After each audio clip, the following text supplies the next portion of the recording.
Bueno, primero quiero agradecerle al senador Salomón Jara, al que me haya invitado a este evento, agradecer su iniciativa que surgió desde fines de abril en torno a hacer este foro, y lamento que muchos de los invitados no hayan aceptado, porque lo que hace falta en este país, como ya lo dijo el senador Martí Batres, son reflexionar, analizar, pensar sobre lo que acontece económicamente en nuestro país.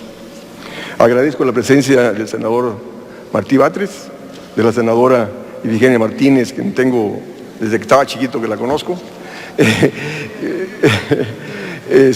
así como del diputado Reginaldo Sandoval y Ricardo Cortés, exdiputado español. Las calificadoras han adquirido un poder tremendo, las agencias calificadoras internacionales han adquirido un poder más que el Fondo Monetario Internacional, más que el Banco Mundial y la OECD, ¿no?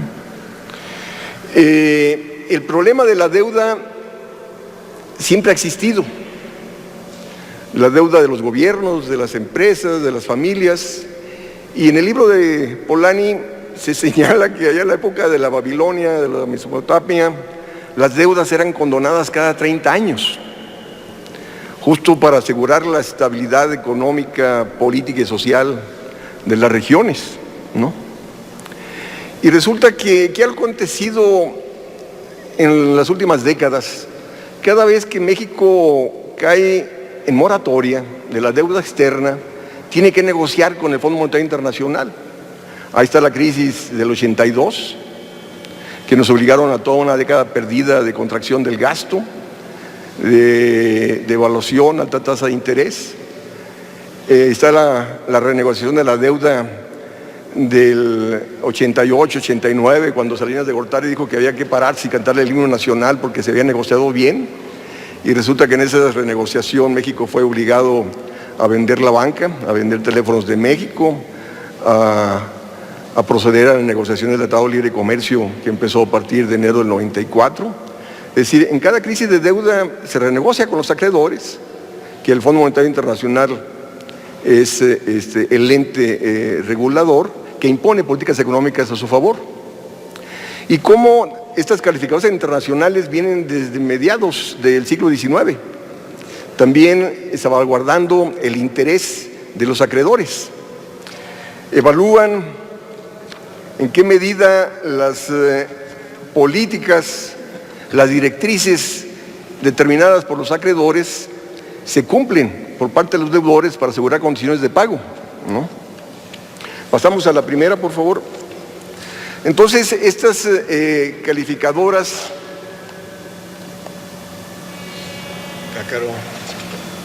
¿Alguien está? Ahí está. Parten del principio de que el déficit fiscal y los altos niveles de deuda son malos. ¿Por qué? Porque no aseguran condiciones de pago. Entonces obligan a los países a trabajar con políticas de austeridad fiscal. Y es más, con políticas de superávit primario, donde el gobierno gasta menos de sus ingresos para generar un ahorro para asegurar el pago de la deuda, ¿no? Y si los países no cumplen, si los países caen en déficit fiscal y si caen más de deuda, le bajan la calificación. ¿Y eso qué implica que le bajen la calificación? Que si va a los mercados financieros internacionales está obligado a pagar más alta tasa de interés, ¿no? Entonces, la cuestión es, la que sigue, por favor, cómo las calificadoras evalúan a los gobiernos en torno a la instrumentación de estas políticas de austeridad fiscal, ¿no? Y en consecuencia le quitan al gobierno el manejo de la política fiscal, ¿no? O sea, ¿qué está haciendo el gobierno mexicano para lograr el superávit primario? Está restringiendo inversión, está restringiendo todo tipo de gasto para generar ese ahorro forzoso para ser bien visto por las calificadoras internacionales y no le bajen el grado crediticio, ¿no? Que eso se puede traducir en mayores tasas de interés internacionales, ¿no? Entonces, la cuestión es que esas políticas de austeridad fiscal, de ahorro forzoso, están contrayendo la actividad económica, están recrudeciendo los problemas productivos, ¿no? Y al disminuir la productividad, al aumentar los reservos productivos, siguen las presiones negativas sobre el sector externo. Y la economía pasa a depender más y más de la entrada de capitales. La que sigue, por favor. Entonces, la cuestión es que hemos caído en un círculo vicioso, ¿no? Las políticas económicas predominantes, estas de austeridad fiscal, de libre comercio, libre movilidad de mercancías y capitales, que nos lleva a trabajar con alta tasa de interés para que el capital no se vaya y permanezca en el país, atentan sobre la esfera productiva. El país tiene hoy día menos industria de la que tenía en el 80, menos sector agrícola, y tenemos mayor déficit de comercio exterior y pasamos a depender de la entrada de capitales. Y si el capital no viene, pues hay que endeudarse, ¿no? Y para recurrir a los mercados financieros internacionales hay que tener una buena calificación crediticia para no ser sujeto a alta tasa de interés, ¿no? Y esa calificación viene condicionada ¿a qué? A que sigas manteniendo la misma política económica, que te sigue atentando sobre la esfera productiva nacional, te sigue recrudeciendo las presiones negativas sobre el sector externo y te lleva a seguir dependiendo más y más de la entrada de capitales, ¿no? Entonces vemos que ellas se oponen al gasto deficitario, que el gobierno gaste más allá de sus ingresos, pero sin considerar la importancia, que tiene el gasto deficitario. ¿Para qué? Para potenciar el gasto y la inversión del gobierno, ¿no? Si ese gasto deficitario, ese mayor gasto te viene a incrementar la productividad, te viene a incrementar la capacidad productiva, te viene a incrementar el ingreso de las empresas e individuos, pues lógico, eso va a traducirse en mejores condiciones de pago, ¿no? Porque el contexto de estancamiento al cual nos conducen estas políticas no generan condiciones de pago, ¿no? Entonces, vemos la que sigue, por favor, cómo el gobierno queriendo disminuir te pasaste una, perdón, la anterior, por favor. Bueno, cómo la política económica, repito, desatiende la esfera productiva y nos lleva a seguir dependiendo más y más del financiamiento interno y externo, ¿no? Entonces, las calificadoras parten del hecho, dicen, no, dice, si el gobierno trabaja con austeridad fiscal, el que debe impulsar el crecimiento es el sector privado, ¿no? Y de hecho, un funcionario público de este gobierno dijo que el gobierno tenía que amarrarse el cinturón y que el sector privado sea el motor del crecimiento, ¿no? Eso es no saber de economía, ¿no? Porque el sector privado por sí solo no puede ser el motor del crecimiento. Si el gobierno gasta menos, pues lógico, se contrae el mercado interno. ¿Y para quién va a invertir el sector privado si no crece el mercado interno, ¿no? Sí, en el sector externo somos deficitarios, compramos más allá de lo que vendemos, ¿no? Entonces, la cuestión es que estamos en un contexto donde el gobierno trata de disminuir el monto de su deuda gastando menos. Y al gastar menos, empeora las finanzas del sector privado. La que sigue, por favor, porque el sector privado, repito, pasa a vender menos y por lo tanto se ven empeoradas sus finanzas públicas, las finanzas privadas, y recurre a deuda, ¿no? O sea, escuchemos lo que dicen los empresarios, ¿no? O sea, no hay liquidez, nuestras ventas están disminuyendo y eso acentúa sus problemas financieros. ¿Y todo por qué? Porque el gobierno está en una política de ahorro forzoso, contrae la actividad económica, contrae las ventas y contrae el ingreso de las empresas, ¿no? Entonces, esta postura de la contracción del gasto a toda costa no toma en cuenta que hay capacidad ociosa en el país, ¿no?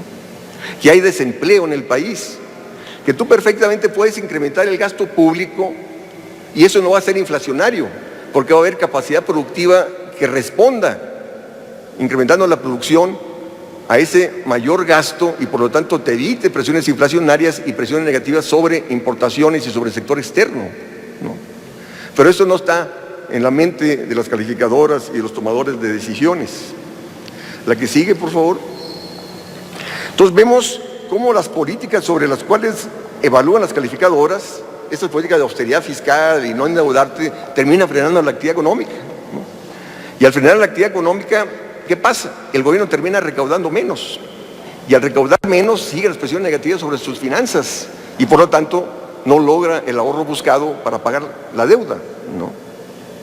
Ni pueden pagar la deuda ni el gobierno, ni las empresas, ni las familias, ¿no? ¿Qué pasó el 1 de marzo? Como ya se señaló aquí en la mesa. Standard & Poor's le bajó la calificación de estable a negativa, dice, ante la posibilidad de un menor crecimiento económico. El menor crecimiento económico se traduce en menor recaudación tributaria, presiona negativamente sobre las finanzas públicas. Pero no se dan cuenta que ese menor crecimiento es derivado de las mismas políticas de austeridad fiscal que ellos recomiendan, que ellos obligan al gobierno a instrumentar para asegurar las condiciones de pago, ¿no? ¿Qué dijo Fitch Ratings el 6 de junio? Bajó la calificación ante el mayor riesgo para las finanzas debido al deterioro crediticio de Pemex junto a la perspectiva débil para la economía, ¿no? O sea, lo que no reconocen es que la debilidad de las finanzas públicas y la disminución de la confianza de los inversionistas está siendo consecuencia, ¿no?, resultado de esas políticas por las cuales ellos nos evalúan, ¿no? Porque resulta que, vemos la que sigue, por favor, o sea, se evidencia lo que decía el senador Salomón, ¿no?, lo contradictorio e inoperante de las políticas que imponen las calificadoras sobre las cuales nos evalúan, ¿no? Si el gobierno no logra la austeridad fiscal, te bajan la calificación, ¿no?, porque supuestamente ello comprometería el pago de la deuda, ¿no? Pero también te la bajan, ¿no?, por el bajo crecimiento que presiona sobre las finanzas públicas, por la menor recaudación tributaria, ¿no? O sea, no reconoce que con el estancamiento económico que se deriva de sus políticas jamás se va a configurar condiciones de pago, ¿no? Para que alguien pague su deuda, su ingreso tiene que estar creciendo, ¿no? No es a través del ahorro forzoso que tú pagas la deuda, ¿no? Eso lo puede hacer en dado caso una familia, pero no un país, no el gobierno. Porque cuando el gobierno deja de gastar, te frena la actividad económica y por lo tanto termina recaudando menos. Esta contracción económica termina incrementando los problemas de violencia que obligan ¿a qué? A incrementar el presupuesto a las Fuerzas Armadas, a la Guardia Nacional. En vez de que ese presupuesto vaya a inversión, a crear empleo, crecimiento económico, nada, no. Entonces no hay justificación ni sustento económico que avale la continuidad de la política de austeridad fiscal, ¿no? Es más una posición política por parte de las calificadoras encaminadas ¿a qué? A reducir el tamaño y participación del Estado en la actividad económica. Porque la austeridad fiscal, ¿en qué se traduce? En que el gobierno tiene que disminuir su inversión y su gasto. Entonces, por lo tanto, deja de invertir en sectores estratégicos, deja de invertir en salud, educación y demás, y le abre la puerta a que el sector privado pase a invertir donde el gobierno deja de hacerlo, ¿no? Es una política neoliberal, la austeridad fiscal, llámese como se llame, ¿no?, que te disminuye la participación del Estado en la actividad económica y te incrementa el proceso de privatización de la economía aquí, en Cuba, en cualquier parte donde se instrumenta esta política. Con respecto a la siguiente, la posición de las calificadoras frente a Pemex y la CFE. Fitch Ratings bajó la calificación de la deuda a Pemex por considerar que no cuenta con los suficientes recursos para invertir en producción y petróleo y espera que ésta se contraiga. Y añade que el panorama de la petrolera podría estabilizarse si se le permite retener suficiente de su flujo de capital interno. Pero resulta que ellos no lo permiten, ¿no? Dice, porque si el gobierno sigue apalancando a Pemex y a la CFE, pues va a deteriorar las finanzas públicas y no va a poder pagar la deuda, entonces le bajan la calificación, ¿no? Standard & Poor's, en su declaración 1 de marzo, enfatizó los riesgos del reciente cambio en políticas públicas que se han dirigido a reducir la participación de la iniciativa privada en el sector energético, así como la afectación de la confianza de los inversionistas, ¿no? ¿Qué pasa a evidenciar esto? Pues que ellos están por la mayor privatización de Pemex y la CFE, ¿no? Sí, dicen que el apoyo del gobierno a tales empresas impactará las finanzas públicas y comprometerá el pago de la deuda, ¿no? Entonces, ¿qué? Están con la política de los anteriores gobiernos, ¿no? ¿Desde cuándo? Desde hace décadas los gobiernos neoliberales dejaron de invertir en Pemex y en la CFE, ¿no?, justo para lograr la austeridad fiscal. ¿A costa de qué? De ampliar la frontera de inversión al capital nacional e internacional en los sectores estratégicos de alta rentabilidad en este país. Y ahora que el gobierno quiere recuperarlos, no, le bajan la calificación, por favor. ¿Para quién trabajan? Evidenciando que trabajan para el gran capital internacional, el gran capital nacional, para los acreedores internacionales.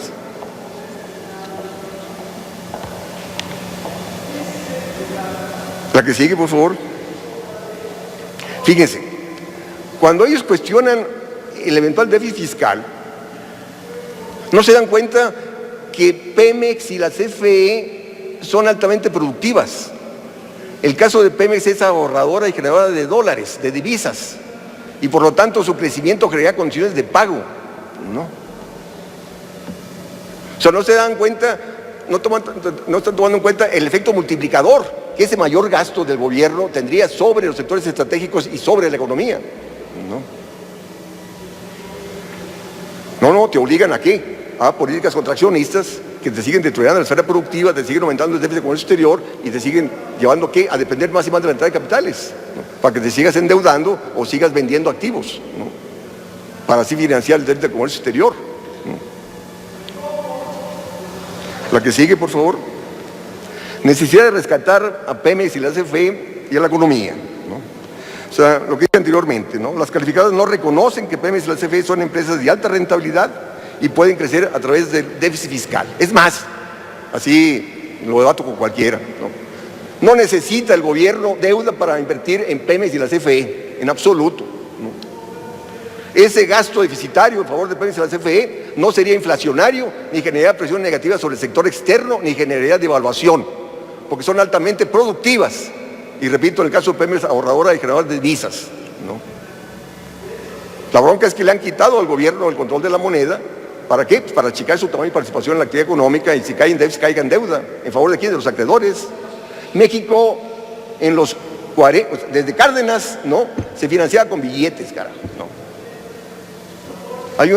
Vi un video recién de Perón, en la Primera Guerra Mundial, donde se decía, compramos tales y tales empresas de los ingleses con papeles, ¿no?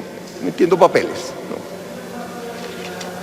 El gobierno se financiaba con billetes de los 40, 50, ¿no? Hasta el 55, hasta que llegó Ortiz Mena y que dijo, no, si el gobierno trabaja con déficit, que se endeude. ¿En favor de quién? De los deudores, de los acreedores. Y luego caímos a la crisis de deuda del 82, la década perdida, ¿no? El gasto deficitario y la misión y financiarte con billetes no es inflacionario, todo depende de qué, a dónde canalizas el gasto público. Si lo canalizas a incrementar la productividad y la producción del sector agrícola, sector industrial, no va a ser inflacionario. Si lo canalizas en favor de los bienes nacionales, no vas a crear presiones negativas sobre el sector externo. Entonces, la cuestión es que si Pemex y la CFE cayeron en alto nivel de endeudamiento, pues fue por las prácticas corruptelas que día a día aparecen, ¿no?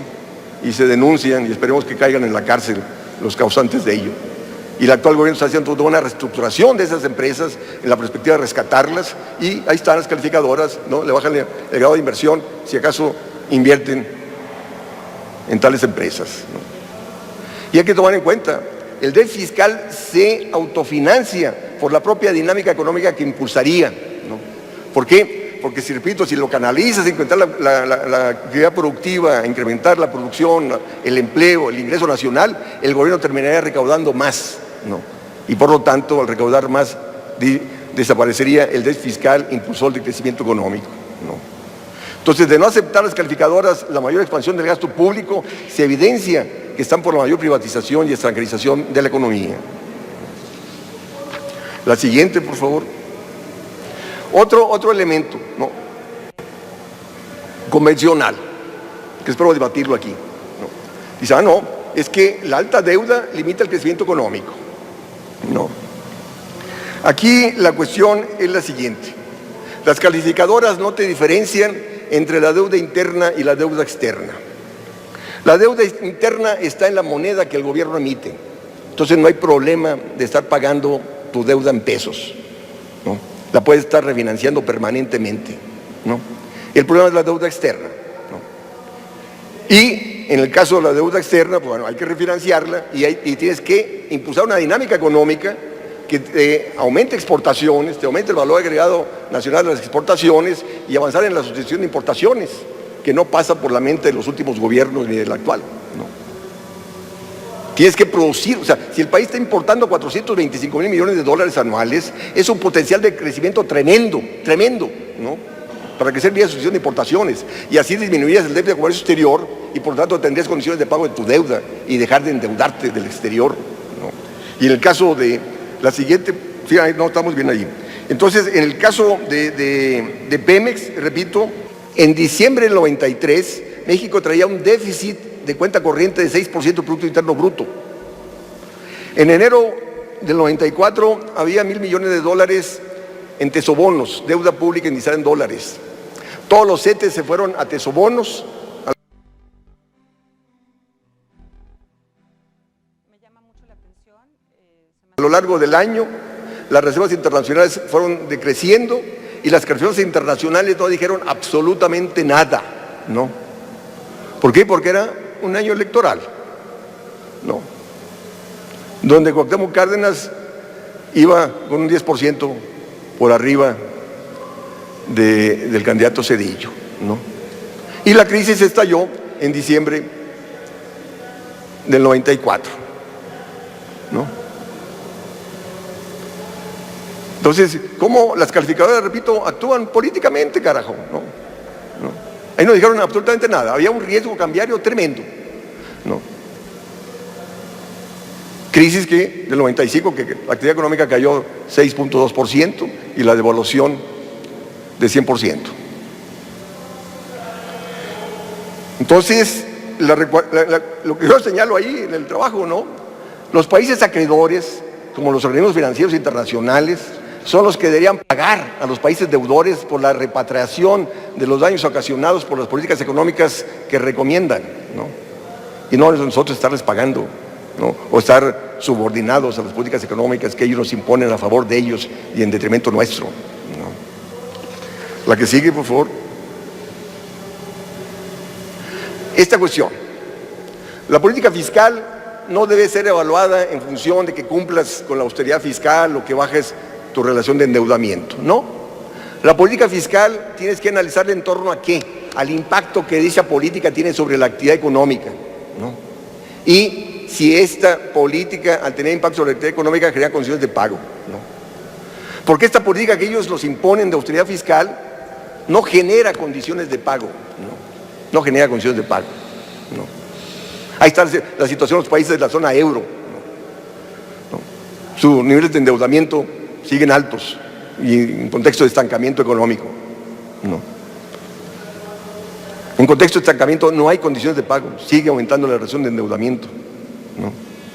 Entonces las calificadoras evalúan la capacidad del deudor de asegurar el reembolso de su deuda, sí, pero resulta que tú tienes que ver qué política económica te asegura las condiciones de pago, porque esa política de austeridad no te asegura condiciones de pago. Y de ahí que yo me pronuncio por una política fiscal de expansión del gasto público dirigida ¿a qué? A potenciar la industria energética y la actividad económica. Y al mejorar la actividad económica estarías mejorando las finanzas del sector público y del sector privado, y esto reduciría el monto de la deuda, ¿no? Entonces la verdadera posición contra el déficit fiscal es política, ¿no? Debido a que el déficit fiscal amplía la participación del Estado en la actividad económica, ¿no? Y la austeridad fiscal, repito, por la cual ellos están, te reduce la participación del Estado y te aumenta la participación de la cúpula empresarial en la economía, ¿no? La que sigue, por favor, ya estoy terminando ahí. O sea, se requiere cambio de la política económica predominante, ¿no? Mientras continúa la política de austeridad fiscal, para ser bien vistos por los organismos financieros internacionales, seguiremos recreándonos en el bajo crecimiento, ¿no? Alguien me decía, en abril crecimos al 0.1%, por favor, ¿no? Hay una tendencia decreciente a la recesión de la actividad económica. Porque la economía son tres sectores: sector público, sector privado y sector externo. El sector externo es negativo porque compramos más allá de lo que vendemos, ¿no?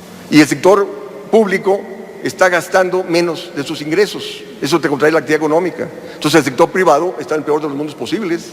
Ni crece para el mercado interno, ni crece para el mercado externo. Entonces la actividad económica va para abajo. Y la política fiscal debe ser contracíclica. Debería incrementar el gasto público, ¿para qué? Para disminuir el déficit de comercio exterior y así mejorar la dinámica de acumulación de la economía. Pero pues no pasa por los tomadores de decisiones en los gobiernos anteriores ni en el presente, ¿no? La que sigue, por favor. Entonces el gobierno, esto también lo discuto con cualquiera, ¿no? El gobierno no tiene que pedir prestado ni incrementar impuestos para gastar, ¿no? Pero mira la posición neoclásica de que el gobierno no puede usar la moneda para financiarse. Dicen, no, es que eso sería inflacionario, sería devaluatorio, ¿no? Y esa postura condena al gobierno ¿a qué? a sujetar sus gastos a su nivel de ingresos, como si fuera una empresa, como si fuera una familia. Una familia, una empresa usa la moneda, pero moneda la emite el gobierno. Entonces perfectamente el gobierno puede financiarse con su moneda, repito, ¿en favor de qué? De lo productivo. ¿En favor de qué? De crear empleo. ¿En favor de qué? De encarar los rezagos productivos para impulsar condiciones de crecimiento, ¿no? Entonces, al prohibirle al gobierno el uso de la moneda, están coartando su participación en la actividad económica, que es justo lo que quiere el gran capital. El gran capital está por disminuir cada vez más la participación del Estado y que sea la cúpula empresarial, y no por nada está un proceso de concentración de la riqueza y del ingreso a nivel nacional y a nivel internacional, porque todos seguimos con esta política económica, ¿no? Entonces las calificadoras no aceptan que el gobierno controle la moneda, ¿no? ¿Por qué? Porque no tendría restricciones financieras, no tendría por qué recurrir a los mercados financieros, ¿no? Y el gobierno, al controlar la moneda en favor de lo productivo, pues aumentaría su participación en la actividad económica. Y repito, el gobierno debe endeudarse en su moneda para no tener problemas de pago. El gobierno no debe endeudarse en dólares, si no genera dólares, ¿no? La que sigue. Entonces la capacidad, fíjense, esto es un elemento también muy importante. La capacidad de gasto de un gobierno soberano no la dan los ingresos. Sí, porque en el enfoque convencional no, hay que recaudar para gastar, ¿no? Y eso lo debe de discutir el Congreso, ¿no? Que la Cámara aprueba el presupuesto, el Senado los ingresos, etcétera, etcétera. Repito, un gobierno que controla la moneda, no requiere de impuestos ni de deuda para gastar.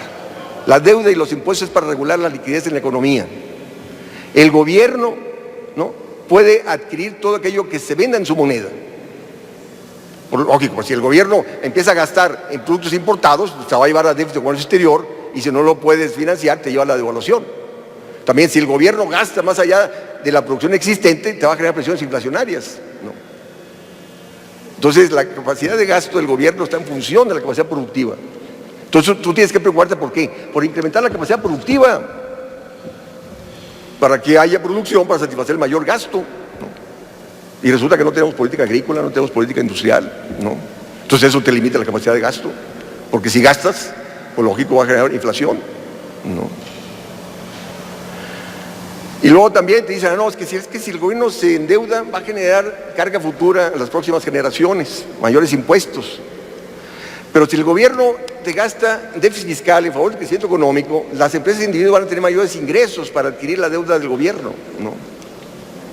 A diferencia de esta política de austeridad que se está restringiendo el crecimiento económico, te restringe el ingreso de las empresas individuos y por lo tanto esto termina el gobierno recaudando menos y sigue la presión negativa sobre las finanzas públicas. Y repito, en el caso de la deuda externa hay que refinanciarla y tienes que encaminar una dinámica económica para disminuir el déficit de comercio exterior, es decir, vía sustitución de importaciones, vía incremento del valor agregado de las exportaciones. La última, y nos vamos. Un gobierno soberano que controla la moneda no tiene por qué sujetarse a las recomendaciones de las calificadoras, ¿no? ¿Qué es un gobierno soberano? Él controla la moneda y no se compromete la convertibilidad de la misma a un tipo de cambio nominal fijo, sino trabaja con tipo de cambio flexible. El Banco de México dice que trabaja con tipo de cambio flexible, aunque hace todo lo posible para que no haya flexibilidad alguna, y ahí las altas tasas de interés con las cuales tiene, ¿no? Pero resulta que tú tienes que trabajar con tipo de cambio flexible, ¿para poder qué? Para poder bajar la tasa de interés, para poder incrementar el gasto público y apuntalar el crecimiento económico, ¿no? Cosa que no se hace, ni hicieron los gobiernos anteriores, ni hace el gobierno actual. No por nada estamos en estancamiento, ¿no? Entonces, la cuestión es que el gobierno debe hacer uso de la capacidad ociosa existente para incrementar el gasto y esto no generaría presiones inflacionarias. Y, repito, y el gasto deficitario debe ser en favor. El mismo Fondo Monetario Internacional, en un artículo de abril del 2016, señala que los países subdesarrollados deben trabajar con gasto deficitario en favor del desarrollo tecnológico, ¿no? ¿Y eso por qué? Porque el desarrollo tecnológico te incrementa la productividad y entonces genera presiones inflacionarias. Pero no, aquí el presupuesto, ciencia y tecnología es 0.5% del PIB. Eso nos condena al subdesarrollo, carajo, ¿no? En los países del OECD es 2.7, 2.8. Entonces, lo que genera certidumbre es el crecimiento económico. El crecimiento económico te generaría condiciones de mayor entrada de inversión extranjera directa y no la indirecta financiera que el Banco de México impulsa con las altas tasas de interés para abaratar el dólar, ¿no? Entonces, para crear condiciones de pago, solamente se generan condiciones de crecimiento económico y disminuyendo el déficit de comercio exterior. Muchas gracias.